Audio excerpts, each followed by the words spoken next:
52-ci test elektrik tutumları bir-birinə bərabərdir. Sabit mənbəyə qoşulmuşdur və yoğunluq istənilir. İkinci kondensatın köynəkləri arasındakı gərginliyin U2 bərabər olduğu qeyd olunur. Paralel birləşmədə gərginliklər bildiyimiz kimi bərabərdir. O zaman bu hissəyə də O desək, əgər ikincinin köynəkləri arasındakı gərginlik O-dursa, şərtdə qeyd olunur, 3 də O olacaq.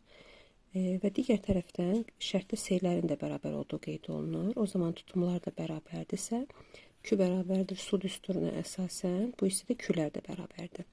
Və S1 kondensatoru bu hissədəki kondensatora paralel olan hissəyə ardıcıl birləşib.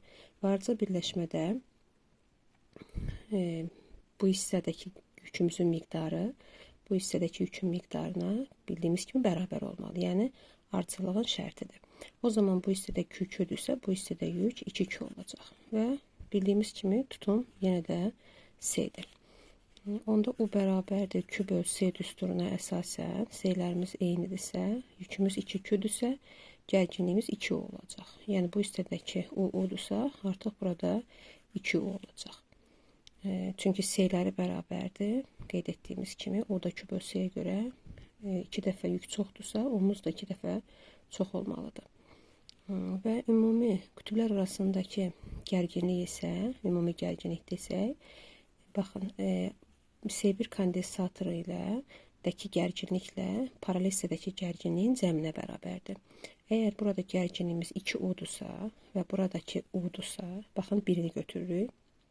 Çünki ümumisi U-dur, hamısı birinə bərabər olduğu üçün. O zaman 2U-nun üzərinə, yəni 2U-nun üzərinə U gələriksə, bu zaman da qütblər arasındakı 3U olacaqdır. Və uyğunluğu buradan yazsaq, birinci kondensatorun köynəkləri arasında 2U olur, bura B qeyd edirik. Üçüncü kondensatın köynəkləri arasında U oldu, bura A qeyd edirik. Mənbənin qütbləri arasında isə 3 oldu və burada C-ni qeyd edirik.